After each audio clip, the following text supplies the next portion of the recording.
just because I have to do some maneuvering, getting it ready to go for all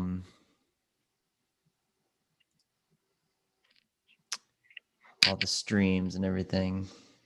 Here we go. Let's see.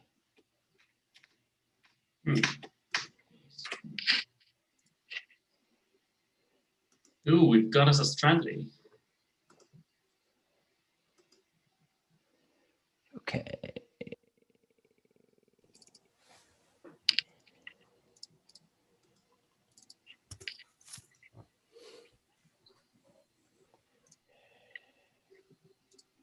Stradley, how's it going? It's going great. How are you doing? Pretty good. How am I sounding? You're sounding great. You've got like sounding great. You've got a pro podcast rig set up there. Yeah. Why? Okay.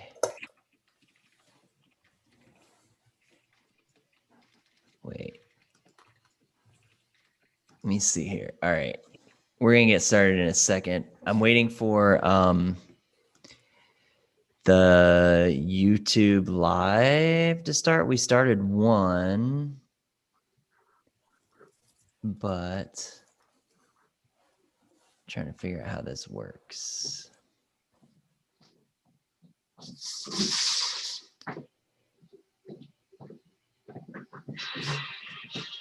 All right.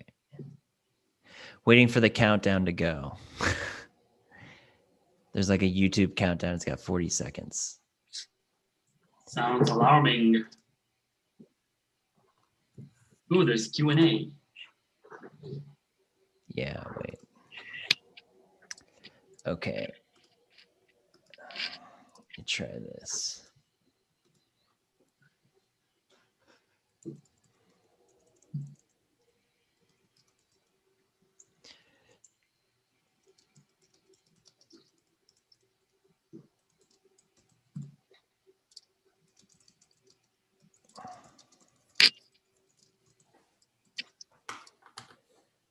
Okay.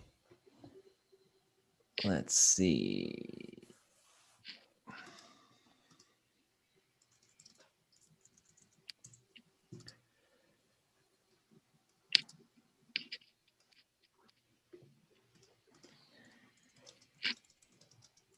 I like your sweater, Matt. I know I put on a nice old man sweater for this. Old man. You calling me old for liking your sweater?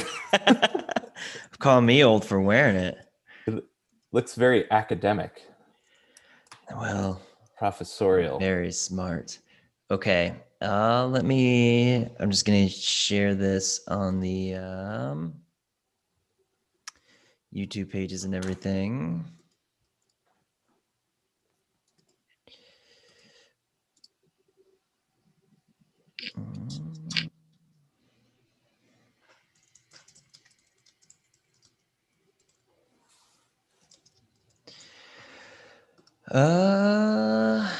Letting everybody in Trifacta know we're live.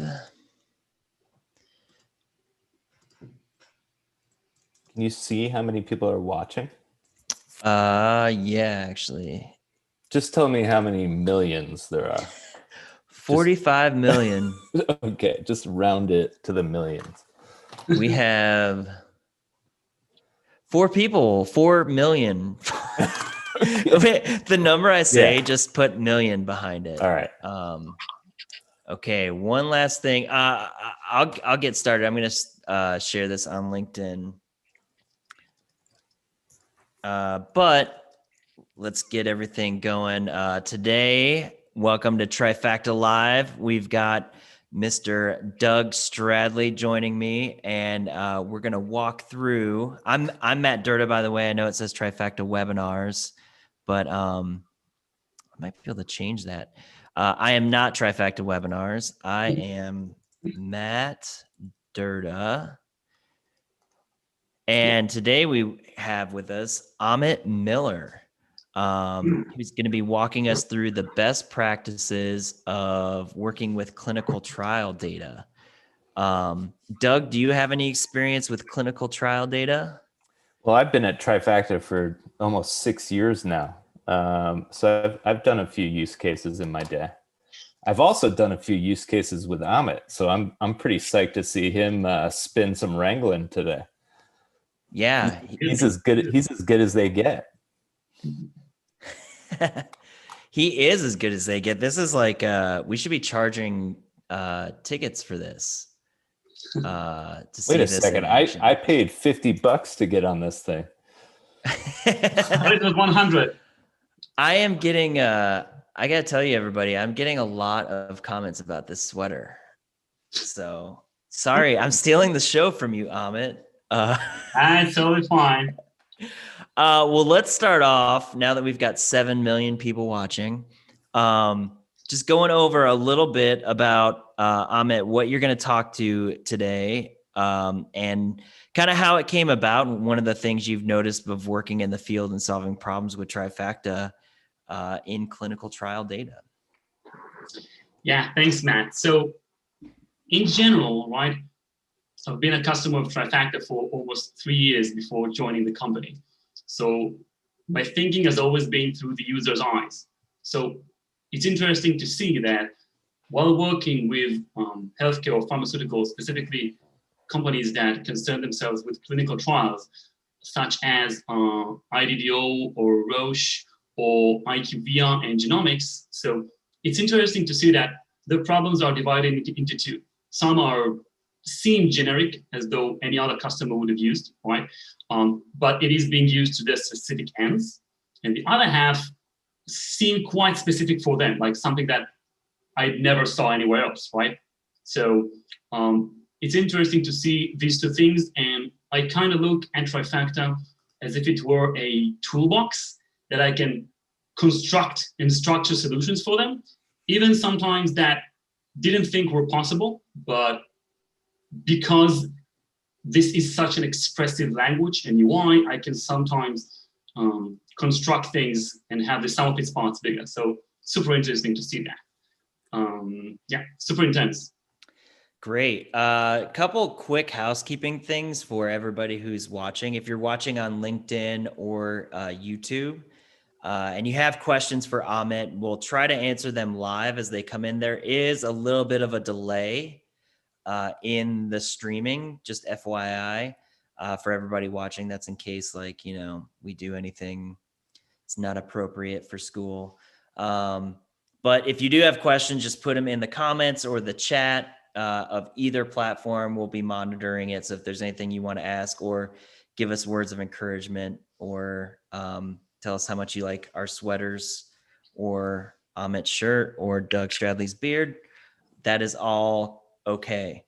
Well, given your sweater, I don't think we have to worry about not being appropriate. That's right. That's the most appropriate sweater I've ever seen. We could really get away with anything. 100% coverage. Yeah, that's right. And just an update, we have 10 million people watching right now. So. Oh, wow. Just tell me when we get to 20 million. That's okay. Good deal. All right. So with that, I guess let's get started, Amit. So if you want to get into some of the scenarios you've seen and share your screen, we'll start going through it. And Doug and I will have some questions for you. Yeah, totally. I will. Let's have fun. So in general, right, I'll kind of have the flows name coded because I make myself laugh, which is nice. So we're going to start with something simple, and on, we're going to get to things that are a bit more complex, not necessarily in terms of wrangling, but in terms of the concepts and the way we're utilizing different parts of Trifacta. So the first scenario is called squeeze the line. So one of the customers had patients that were overgoing different tests, sometimes at the same day. Now, each time a test result went out, the analysts would enter another record inside a table, right? So what we're gonna see is we're gonna see data that each relevant data out of each test, right? This, of course, we're not working with classified data, so working with dummy data, but imitating as much as possible the data that we were working with the customers. So each test was given in a different time at the date. So each record had a different test in its line, and the customer did not know how to flatten that curve, how to make all these values inside one row when working on a specific date with a specific patient, right? So we're going to touch on what I think would be not necessarily the straight approach of working with that, but what I think would be the best practice, right? So first of all, they told me that the timestamp would not be relevant. They would just work with the same one each time, right? So we're removing the date column. And what happens afterwards is there are two approaches to this. One approach would be, well, I can simply aggregate that and say I want to aggregate on date and patient and have the values from test 1 to 4. But the problem is we need to choose what value we want from each column. And this is where it gets a bit complicated because we'd have missing values, null values. So I'm going to show totally different approach. So what I was thinking is that, well, these empty values, right? I would imagine this column, test 1, all the empty values should be 2, right? Because the answer to patient A, the date of the 15th of April, what would be the value of test 1? So it should be 2, wherever I go. So I tried to roll with it. So what I did, I wanted to edit all the columns to reflect the right answer. So I've used the edit columns function. And by utilizing Trifacta's way of having a range of columns, so the customer could have like 100, 200 columns, doesn't matter. I'm just choosing the first column and the last column, so test 1 to 4. And in formula, I'm using a function that is called fill, which is from the window functions family. What this does, it replaces the empty value with the closest non-empty value from the preceding rows. Could be also subsequent rows. So what happens, I open up the parentheses and I have 3 parameters. First parameter is what column I want to work on, which is $column, which means please refer to all the columns that we've been working on, which are the 4 test columns. Then the 2 other parameters are saying, well, a window function means I'm opening a window to look up and down. So how many records do you want to look up and down? And I'm saying without a limit. So in the description, we see that the default is -1, which includes all rows before the current row. So we're going to do -1, -1. Now, I'm going to see an error once I get out of this field, right, that says, well, you're using window functions, you got to sort this by something. So I'm using the metadata parameter that's called source row number, which is the row number in the original source file. I don't really care for that. So what we're going to see now, and we're going through many, many basic features that Trifacta is having, right, is the preview. So for each column, we see the source column and we see the preview. Remember that we're working on all range of the columns. So instead of seeing 2 only once, we're seeing it across all the records. Now, we're working only with one day with one patient, but this could be changing. So we do want to group this by date and patient. You won't see a difference in the result at the moment, but this will take into account grouping by the patient and date. Now, why is this helping us? So we've used the edit with formula, which means that we didn't create any new columns. We've just edited the existing ones. So the great thing now is that we have duplication here. If we just have a deduplication step, Trifacta will say, well, for each group you're having, all the records look exactly the same. So would you like to have only one record remaining out of each group? I would say yes, and we remain with just one step, right? This is colored in red because this is a ghost of a step I've done, right? We're missing columns, so I'm deleting that. So 2 steps of doing something that visually looks simple, but has many ways of doing that. So taking the approach of window functions and deduplicating is a totally different approach, which I think would be better even in an optimizing prospect, yet to be tested, but that's my hunch. So Doug, any questions regarding that? Any illuminations you'd want to get before I move on to the next one, being the voice in the background? I guess the question I'm thinking of is you're pretty experienced in using a lot of different things, but how would you have to solve this without Trifacta if it was like SQL or something else? Like how you just like walk through it and it's 2 steps and it's looks simple, but it's complex. So how, if it wasn't done with Trifacta, how difficult would this be? Well, in window functions isn't something that's specifically with Trifacta. The good thing about Trifacta that we are utilizing a lot of things that exist, right? All the hundreds of functions that exist in Excel exist in Trifacta as well, just at scale and much more user-friendly. So in Excel, I'm pretty sure that there is the window functions. By the way, what I would have done is I would click on one of the values, right? And like double click the small square that's going to be here, and it's going to apply this value to all the records, right? But in SQL, window function exists. Frankly, the syntax of using window functions is hard, really is.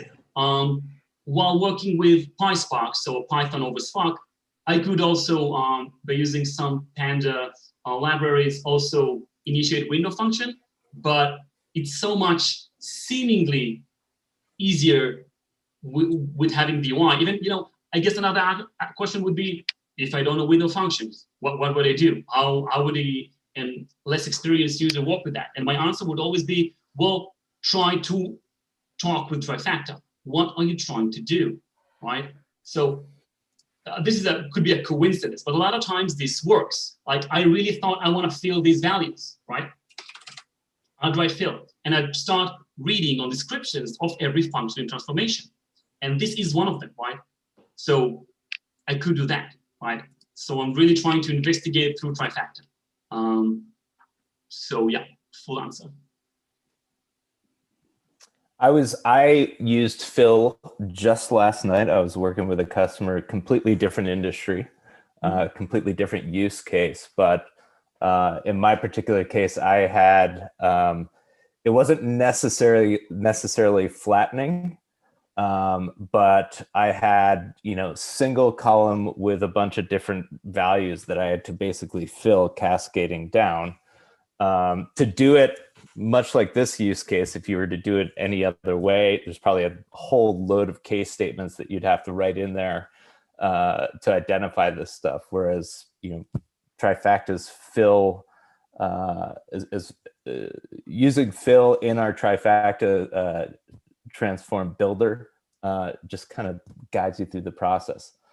For me, I had to kind of throttle the top and bottom, preceding and post, but having a real-time preview there to guide you in to make sure that you captured everything is just really useful.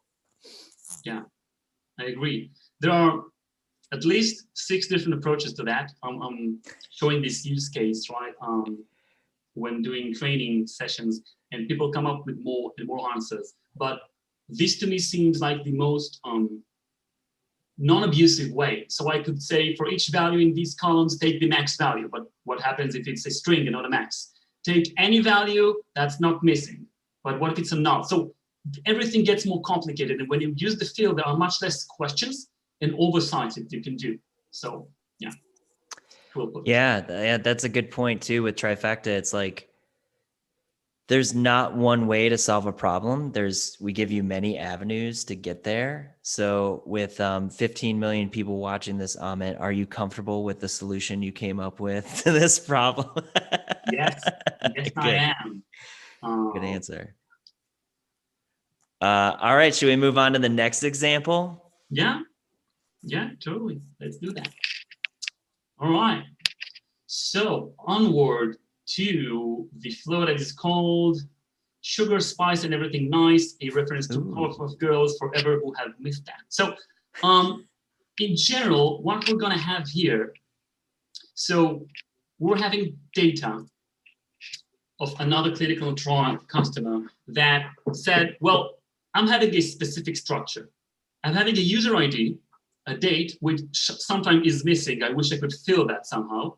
And a lot of tests. So this could be sugar tests, spice tests, dummy data, blood tests, muscle tests, whatever.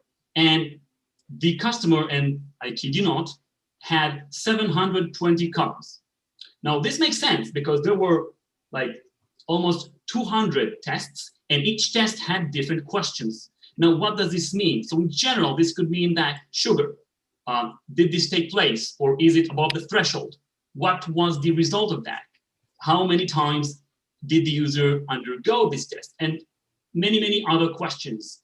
And the customer said, well, I'm having so many columns, I'm finding it hard to aggregate the way I would want to do. And this is interesting because they didn't tell me this is what I want.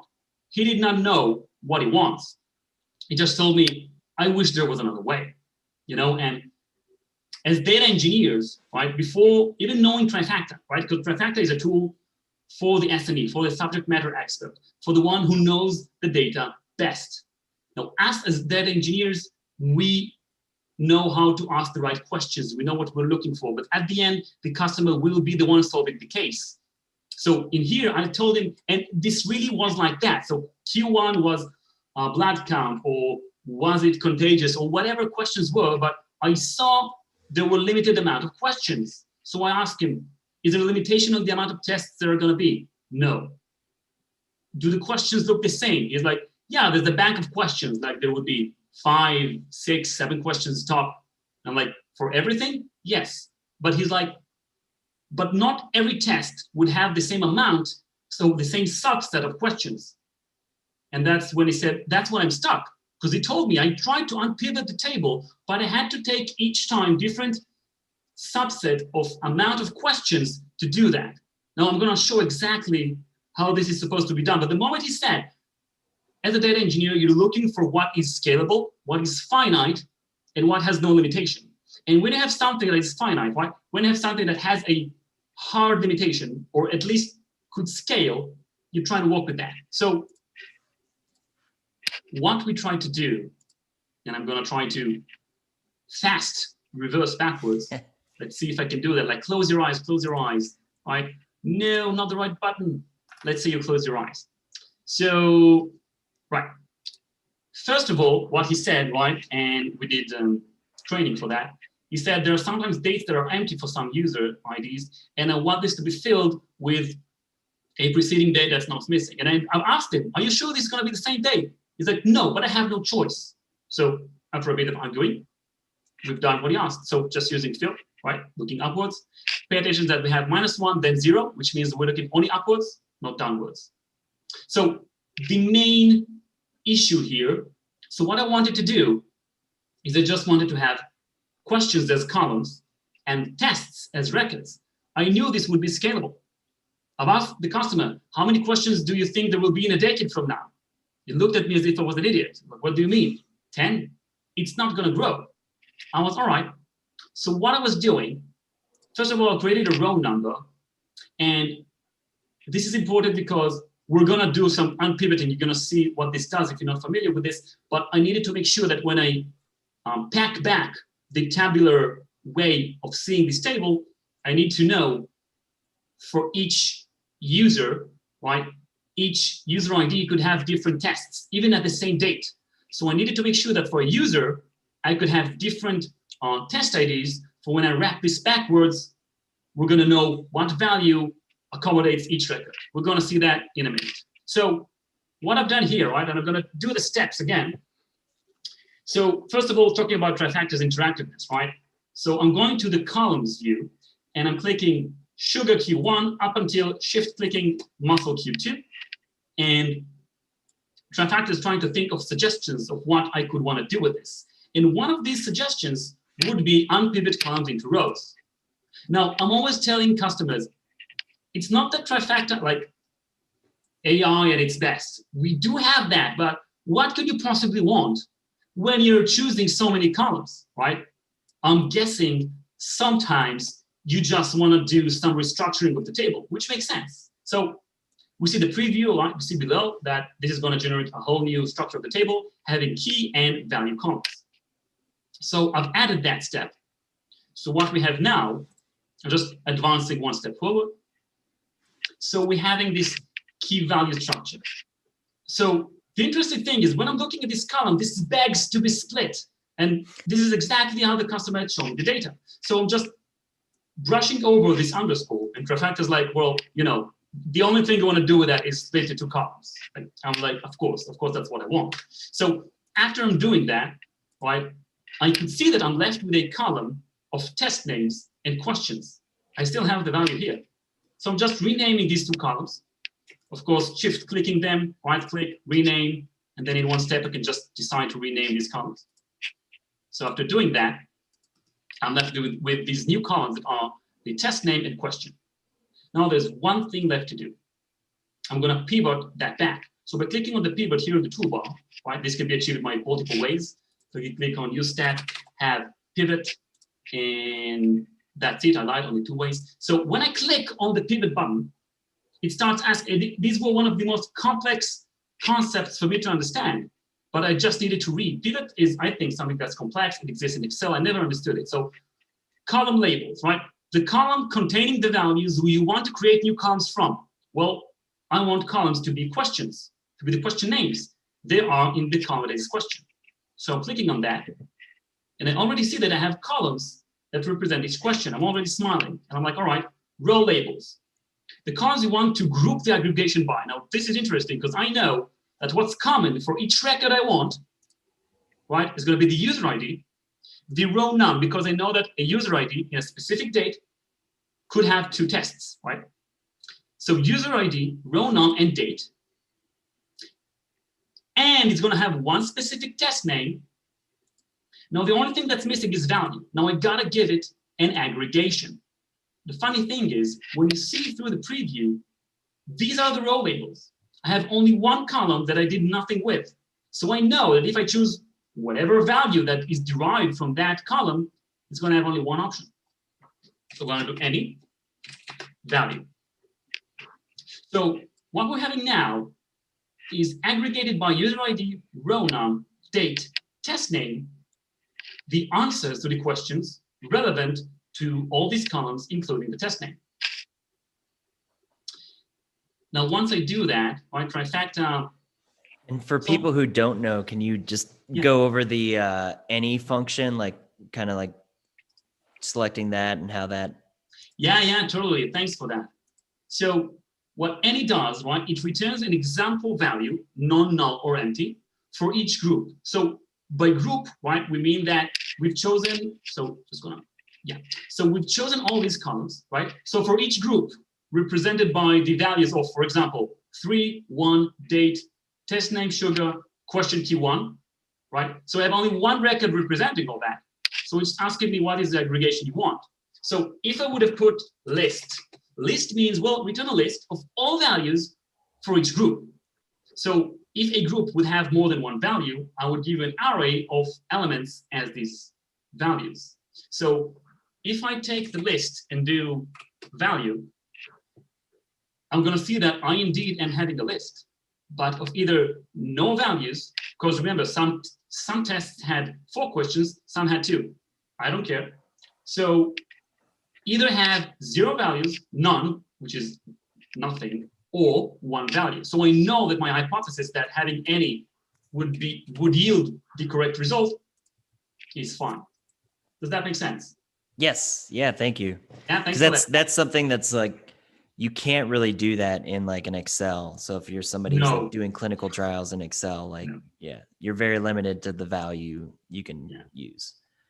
It's even not really working with objects and arrays. It can't. It's really complex. Which is like, it sounds complex, and it's somebody who, like, if you're just like an Excel user, like I wasn't familiar with arrays and objects like that. But then once you learn them and understand them, they're not, the concept isn't hard to grasp, but it's super powerful once you understand that and how you can like work with data. I'd say something else. I've learned a lot on Trifacta by playing with the tool. So in SQL, you always need to write your query, wait, grab a cup of coffee, come back, see the results, and then, well, did my regex work? Did what I tried to filter worked? Let's see, let's try, let's see, right? You never see this live. So if I would be confused, well, I want the test names as column label. I would see what's happening. No, I don't want that. I also want the questions. I was like, whoa, No, I'm back to where I started. So I can experiment and I understand what I want, right? I really like that. I can understand what's going on here. And with difficult to understand transformations such as pivot, really my most complex transformation to understand, this was golden. So this is a great way of trying to work with that. So this was my way of learning. So the interactiveness in the preview was also why for my previous organization, I've chosen Trifacta over approximately 17 candidates. Funny story of the session. Yeah. So a few comments. One is, Matt, I know you probably love this use case because when we found you, you were like an Excel pivot master. Yeah. Oh. So I know you feel at home with this use case. Another thing, Amit, just to reinforce your point, real-time previews. When there's so many different ways to approach a use case, having that immediate real-time preview showing you exactly what your data is going to look like, should you choose this approach, this transformation, this pattern, that's huge. Because there are 5 different ways that you can do this. But this not only helps you learn quickly, but helps you get your data to the point you need it to be very quickly. And then my final point, which I was just alluding to, is there's normally 5 different ways that you can get to that final outcome. A lot of this is going to be based on the use case, your skill set, your overall data wrangling tendencies. I probably would have taken a group by approach. I would have, gone columns to rows like you did the split, and then I probably would have gone at it through group by. Which is another option in Trifacta. But Shots the whole fired. way, very much relying on those real-time previews. Those are always, I'm just watching those constantly as I'm finishing up that transform.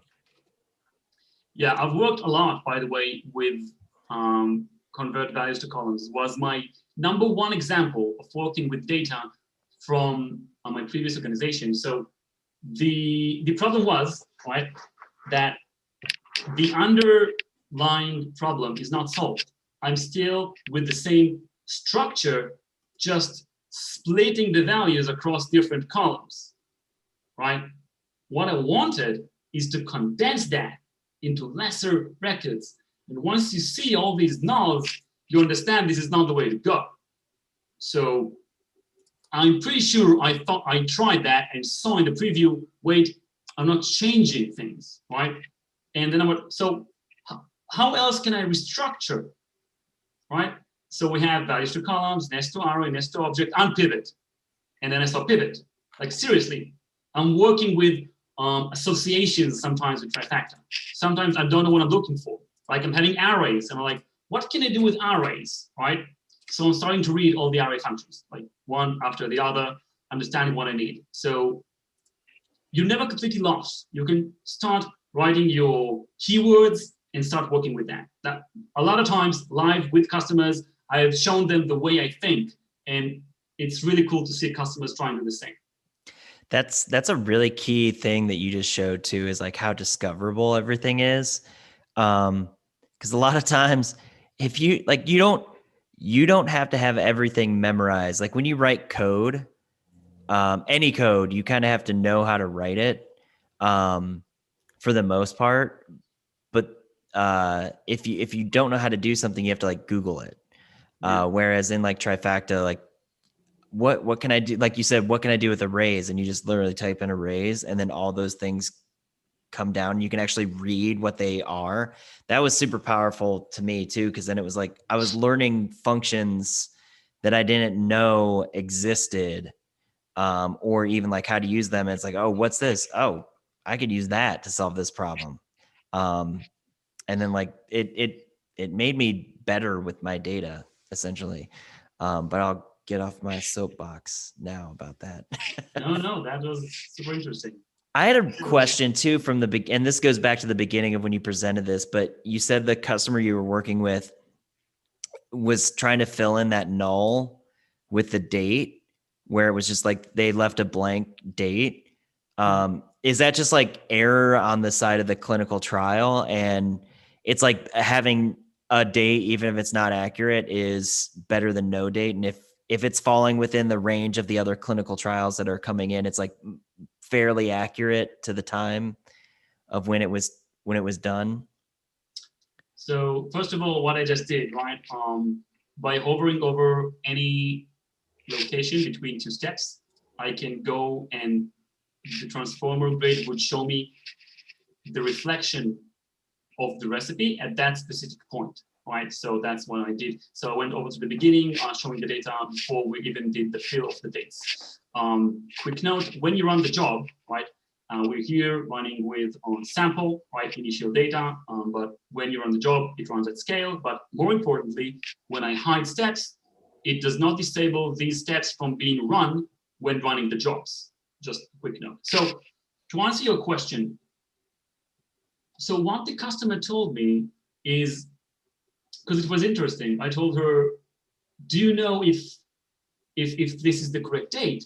And she was like, we have no choice.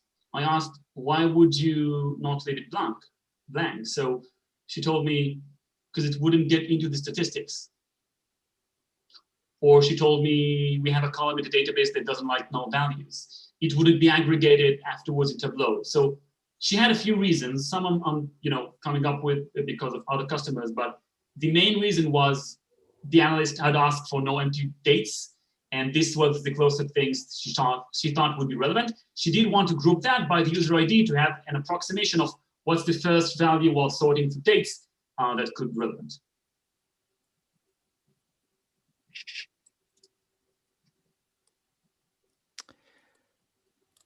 All right. Well, we've been going for about 30 minutes. Is there more steps here? Sorry. Oh.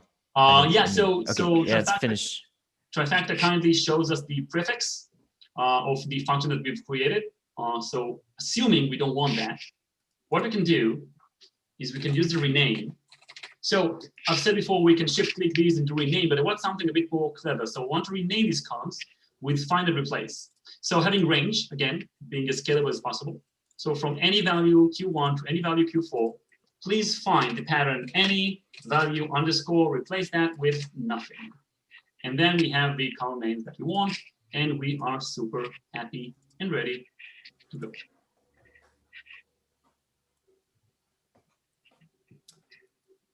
Pretty snazzy. Yeah. You know, one last comment before we move on to the next one. On a use case like this, you know, I know you're using a kind of small data set here, and you're focused on more structuring it. But when you're, as you know, when you're doing this stuff for reals, you know, the reality is you're probably blending a lot of different data sets to get to this point. You probably have all kinds of different date formats in there. Your user ID is probably, you know, pretty whack. So there's a bit of cleaning, standardizing, keeping your eye on things, and that's where the profiling information on a use case like this comes in super handy. As you're using the real-time preview to get the structuring in place, you're able to keep your eye on quality and overall distribution with the profiling at the same time. It's pretty important for a use case like this. Yeah, I totally agree. And by the way, I think that's a possibility. Oh, right. So by, you know, addressing, no, I can't show that. No, never mind. So I do agree with you, right? In a different session, there could be a session that's only focused on dates, right? Because once you have a different type of dates inside the same column, Trifacta, you can just click on the column name and say, please convert all the different patterns of dates to that specific date, right? So we can even have a focused date session, have a date. Yeah, but super important, totally agree with you on that. This is, I mean, we should do more sessions like this, because watching you go through this stuff quickly is like watching an artist work. It's like I can paint you a picture next time, you know, we can do. Right? You're painting a picture with data almost. I'm fine. But yeah, this has been great. I know we've been going for a little over 30 minutes, but yeah, do you want to walk through one more? Do you have time to do that? I think at least the next one is interesting because it works on a bit different scenario, working with what Trifacta has to offer not only specifically ranking the data which it does best. So yeah. And I will also give a shout out to, while we're doing this, is if you're watching this and you haven't tried Trifacta yet, and you're like, oh, I would actually really like to use this, you can start for free. Just go to trifacta.com and you'll see a start wrangling button, and you can actually sign up for the product for free. And we've got our own free Trifacta, and then you can also connect to like AWS S3. You can use Google. So head over and sign up and try it for free right now. And you can become just as great at using the product and data preparation as Amit is here. So you have something to strive for. And I think the first 100 people that do this get your sweater, right? Isn't that right. the campaign that we're running right now? Yeah, the first 100 people get to take a week with the sweater, and they're going to pass it around. So yes, they get to wrangle the sweater for that's one. Right. Yeah. If anybody's interested, I think it's Banana Republic. If you're in the market for an old man sweater, you lost me at banana. Right. So we're going to cover something that's more of a concept, but a different way of working with that. So I call this plan ahead. So one customer had a clinical input data that they restructured, but then had many different reports. Now, this is not new, right? This is like from the beginning of dawn of ages, that you always have a lot of different reports for different analysts, domain teams, managers. So this data had different sections of domain related into it. So it would have lab results, and that could also in general be relevant as a report, a treatments result, interventions results, or specifically only patient inquiries, right? So transactional data of discharges and admissions. All of these had an output object, which means we could run each one of them. Now, the customer had approached me. He didn't even say that he has a problem. So us as, giving service, knowing Trifacta, being data engineers, and all that. So we need to think, what does the customer need that he does not know he wants, right? Bit of a dark night. So I knew that she was gonna run everything one after the other. Now I know what you're thinking, why don't we schedule that? Because they only want that on demand. One team would only want the entire lab tests results. Some would want only the treatments and interventions. One would want everything, and some would want only patient inquiries. So they would need to run job each time. So at scale, this is a bit more problematic.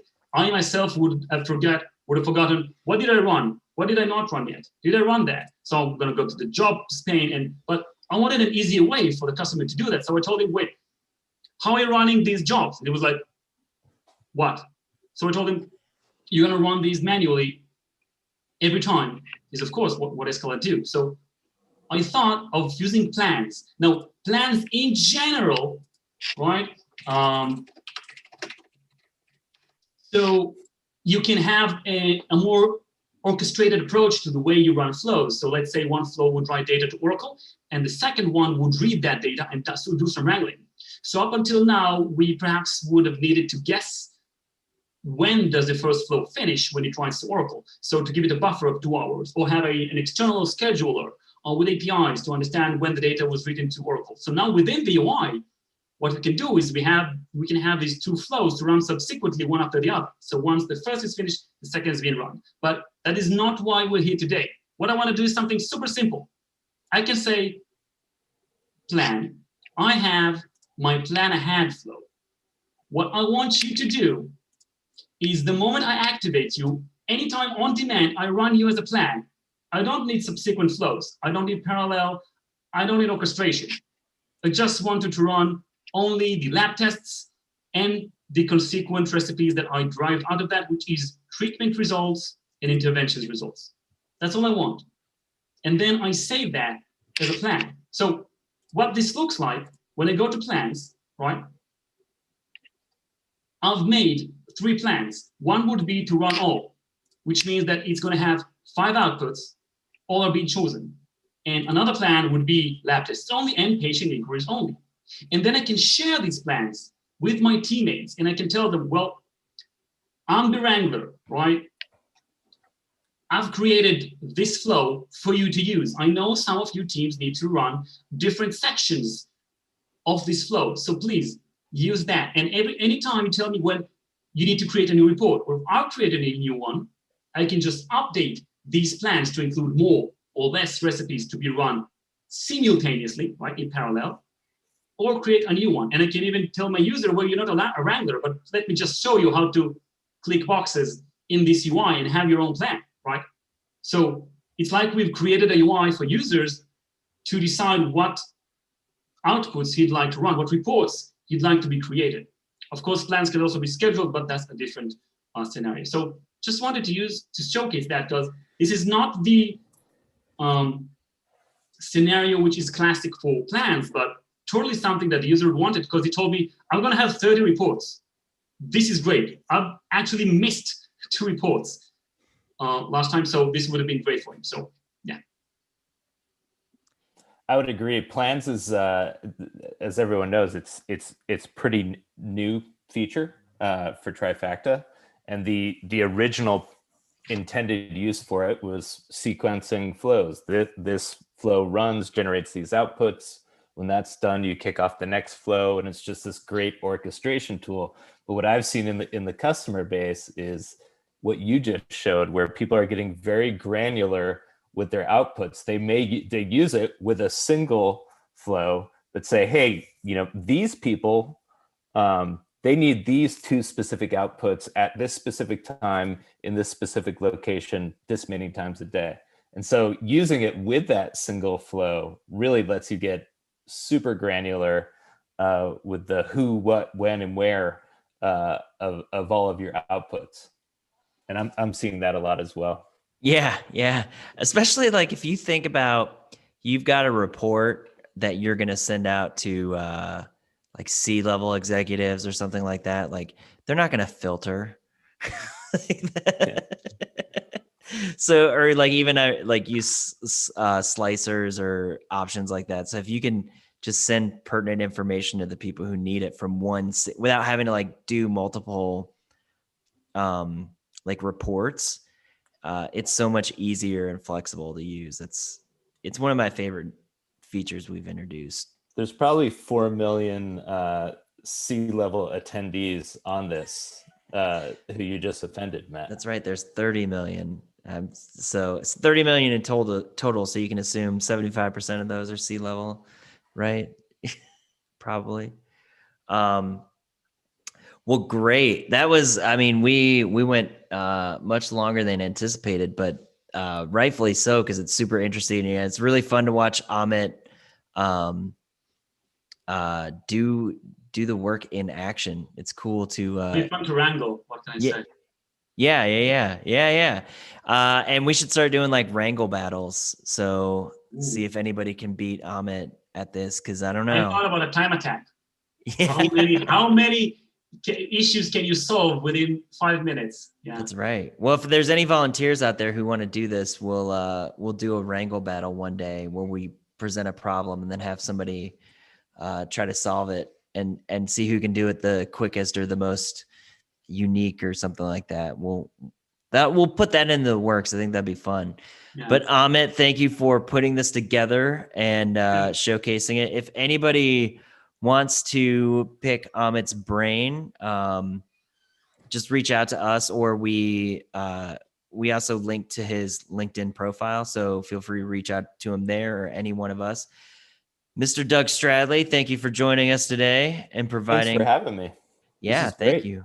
As always, this is fun. And it's fun to present this to people who, like, we see this stuff all the time. We kind of like go through these problems internally. So it's fun to kind of showcase them out to the rest of you guys who are out there watching. So thank you for all the comments about my sweater.